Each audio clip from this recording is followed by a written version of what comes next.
नीतीश कुमार बेहद मुश्किल में दिखाई दे रहे हैं। चारों तरफ से उनकी घेराबंदी हो रही है। जिसे सहयोगी मानते हैं वही सबसे बड़ा दुश्मन निकलता है। और आज हालात यह हो गई है कि नीतीश कुमार जहां देख रहे हैं वहीं दुश्मन दिख रहे हैं। सहयोगी से भी उम्मीद नहीं दिखाई दे रही है, क्योंकि सहयोगी की नज़र उनकी कुर्सी पर टिकी हुई है। एक तरफ बीजेपी हिंदुत्व के रथ पर सवार होकर के जदयू के समीकरण बिगाड़ रही है, तो दूसरी तरफ प्रशांत किशोर और आरसीपी सिंह जैसे नीतीश के करीबी रहे लोग नीतीश के वोट बैंक पर खुलकर निशाना साध रहे हैं। प्रशांत किशोर को लेकर के तो नीतीश एक साल से रणनीति बना ही रहे थे, लेकिन अब नीतीश की सबसे बड़ी चिंता जो है आरसीपी सिंह बन गए हैं। वह आरसीपी सिंह जो कभी नीतीश के आंख कान कहे जाते थे, अब उन्होंने नई पार्टी बनाने का ऐलान कर दिया है। दावा तो यहाँ तक किया जा रहा है कि आरसीपी सिंह की नई पार्टी के पीछे बीजेपी का हाथ है। तो कैसे बीजेपी आरसीपी सिंह के सहारे फिर से नीतीश कुमार के साथ खेला करने वाली है और खेल होने वाला है, इसे लेकर के आज हम चर्चा करेंगे। दोस्तों नमस्कार, मैं हूं पवन चंचल और आप देखना शुरू कर चुके हैं जनजोश न्यूज़। अगर आप इसे फेसबुक पे देख रहे हैं तो फॉलो कीजिए और यूट्यूब पे देख रहे हैं तो सब्सक्राइब कीजिए।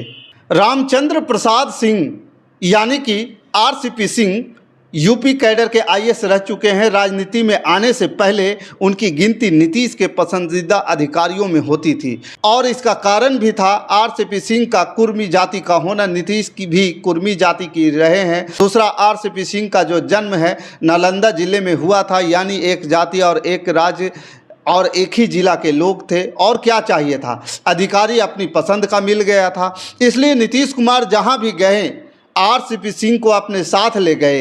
आरसीपी सिंह 1998 से ही नीतीश कुमार के साथ थे। 1998 में नीतीश कुमार केंद्र में रेल मंत्री बने थे। उन्होंने आरसीपी सिंह को अपना विशेष सचिव बनाया था और नीतीश कुमार जब सीएम बने तो आरसीपी सिंह को उन्होंने प्रधान सचिव बनाया। लंबे वक्त तक आरसीपी सिंह नीतीश के प्रधान सचिव रहे।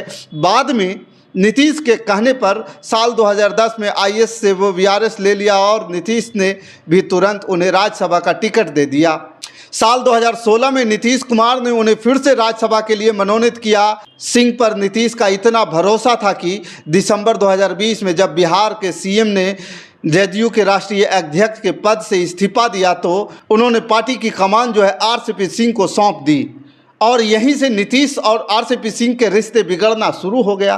दरअसल साल 2019 में जब केंद्र में बीजेपी की सरकार बनी तो एनडीए में जदयू तीसरी सबसे बड़ी पार्टी थी। जैसे कि इस बार भी 2019 में बीजेपी शिवसेना के बाद जदयू के सबसे ज़्यादा 16 सीटें मिली थी और मोदी सरकार में जदयू को एक मंत्री पद दिया जा रहा था, लेकिन नीतीश 2 से कम मंत्री पद के लिए तैयार नहीं थे। नीतीश चाहते थे कि आरसीपी सिंह के साथ लल्लन सिंह को भी केंद्र में मंत्री बनाया जाए, लेकिन बीजेपी इसके लिए तैयार नहीं थे। इसलिए नीतीश ने भी कह दिया कि हम मोदी सरकार को बाहर से समर्थन दे देंगे। लेकिन जैसे ही जदयू की कमान जो है आरसीपी सिंह के हाथ आई, उन्होंने बीजेपी से डील कर लिया और खुद मोदी सरकार में शामिल हो गए, जिसके बाद आरसीपी सिंह और नीतीश कुमार के बीच जो है संबंध बिगड़ना शुरू हो गया। आरसीपी सिंह जब केंद्र में मंत्री बने तो उनका राज्यसभा का कार्यकाल 6 महीने ही बचा था। ऐसे में नीतीश ने उन्हें दोबारा राज्यसभा में नहीं भेजा। बाद में यह खबर सामने आई कि नीतीश ने आरसीपी सिंह के अंदर दूसरा एकनाथ शिंदे तलाश लिया था। आरसीपी सिंह के सहारे बीजेपी नीतीश कुमार की पार्टी में बड़ी फूट कराने की तैयारी में थी। दावा तो यहाँ तक किया जा रहा था कि आरसीपी सिंह ने जदयू के 44 विधायकों में से 35 विधायकों को अपने पाले में कर लिया था। लेकिन आरसीपी सिंह की योजना जो है उस समय पहले लीक हो गई। इस बीच एकनाथ शिंदे से उद्धव ठाकरे की बगावत भी सामने आ गई। नीतीश कुमार तुरंत ही संभल गए। सबसे पहले उन्होंने विधायकों को एकजुट करना शुरू किया, आरसीपी सिंह को पूरी तरह से किनारे कर दिया। हालात ऐसे बन गए कि आरसीपी सिंह को मंत्री पद से, केंद्रीय मंत्री पद से इस्तीफा देना पड़ा और बाद में उन्हें जदयू से भी निकाल दिया गया। वैसे आरसीपी सिंह दावा करते हैं कि उन्हें जदयू से निकाला नहीं गया, बल्कि उन्होंने खुद जदयू से इस्तीफा दे दिया था। कुछ भी हो, लेकिन कुछ ही दिनों बाद नीतीश कुमार ने भी एनडीए छोड़ दिया, आरसीपी सिंह ने जदयू छोड़ी और उसके कुछ दिनों बाद से ही बीजेपी में शामिल हो गए। लेकिन बीजेपी में आरसीपी सिंह को उनके कद के हिसाब से न तो काम मिला और ना ही पद। लोकसभा चुनाव में वह नालंदा सीट से चुनाव लड़ने की तैयारी कर रहे थे, लेकिन इसी साल 26 जनवरी को अचानक ही नीतीश कुमार ने पलटी मार ली। वह एनडीए में शामिल हो गए। लोकसभा चुनाव एक बार फिर जदयू ने बीजेपी के साथ लड़ा। नालंदा सीट बीजेपी ने जदयू को सौंप दी, जिस कारण से आरसीपी सिंह चुनाव नहीं लड़ पाए। चुनाव में वह पूरी तरह से खामोश रहे, लेकिन उन्हें समझ में आ चुका था कि बीजेपी में उनके लिए जगह नहीं बची है। अब उन्होंने ऐलान कर दिया कि बीजेपी छोड़ रहे हैं। बीजेपी का सदस्यता अभियान चल रहा है और आरसीपी सिंह ने अपनी सदस्यता को रिन्यू नहीं कराया है। पटना में आरसीपी सिंह के समर्थकों ने पोस्टर लगाए हैं। इसमें टाइगर रिटर्न और टाइगर जिंदा लिखा गया है।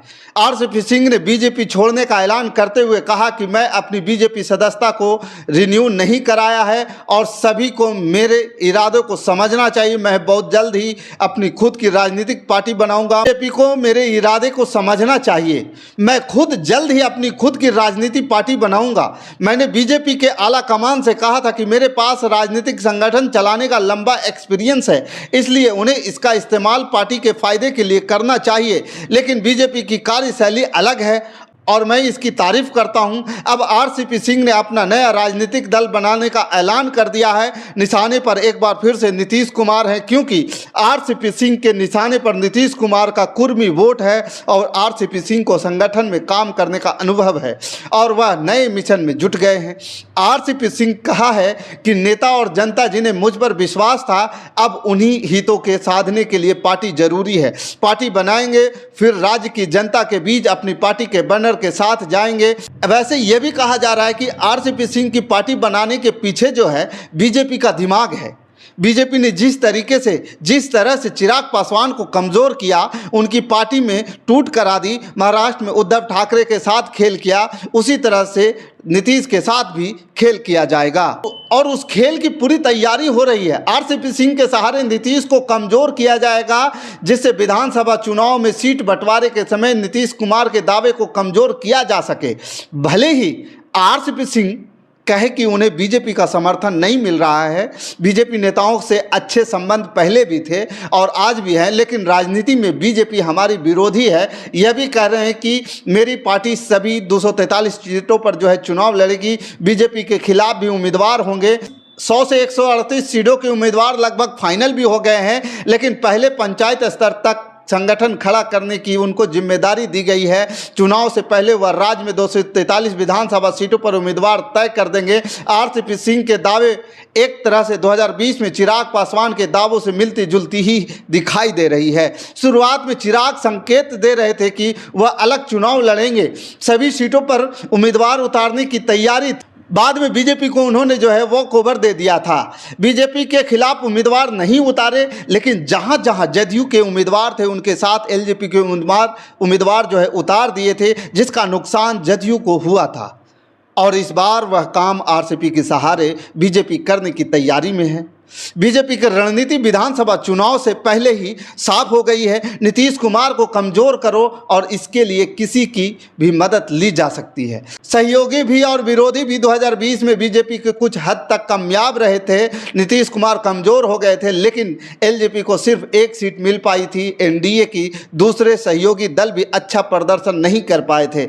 ऐसे में बीजेपी को मजबूरी में नीतीश कुमार का नेतृत्व स्वीकारना पड़ गया था। लेकिन सरकार बनते ही नीतीश कुमार को एहसास हो गया था कि बीजेपी के साथ ज़्यादा दूर तक नहीं चल पाएंगे। बीजेपी हाई कमांड से सीधे बिहार सरकार के कामकाज में हस्तक्षेप करने लग गया था। बिहार विधानसभा चुनाव में जदयू की कमजोरी का असर आज भी नीतीश कुमार के फैसले पर दिखाई देता है। वह दबाव में दिखाई देते हैं। पार्टी को भी एकजुट रखने में भी मुश्किल दिखाई दे रही है और बीजेपी नीतीश कुमार को अपने दबाव से बाहर नहीं जाने देना चाहती है। बाकी इस खबर के प्रति आपका क्या विचार है, आप हमें कमेंट कर जरूर बताइएगा। हमारे साथ बने रहने के लिए धन्यवाद। जय हिंद, जय भारत।